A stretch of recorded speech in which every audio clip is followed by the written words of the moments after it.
Dong blev leder af Kina i 1949 efter den kinesiske borgerkrig, som var mellem kommunisterne og nationalisterne, som startede efter den anden verdenskrig. I den borgerkrig støttede Sovjetunionen kommunisterne, og USA støttede nationalisterne. Vinderen var kommunisterne.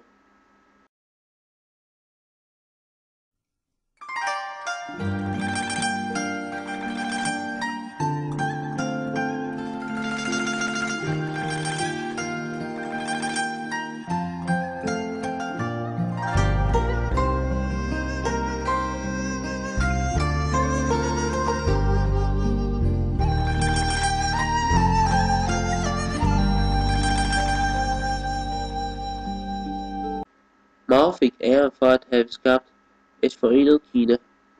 Han startede kulturrevolutionen i 1966. Kulturrevolutionen kom med, at man skal kæmpe mod de gamle tanker og de gamle traditioner. Mao skrev en bog, som var meget populær i den kulturrevolution. Bogen hed Maos Røde Bog. Bogen indeholder citater fra Mao. Enhver kineser skulle eje, læse og have bogen på sig hele tiden.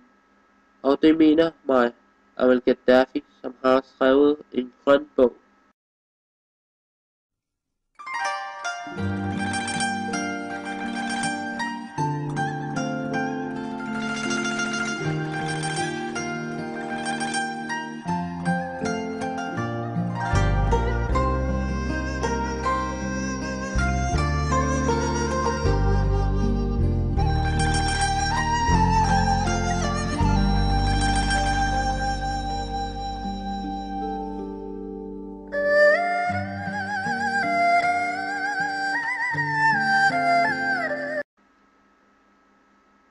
Mao brugte voldelige metoder for at styre Kina.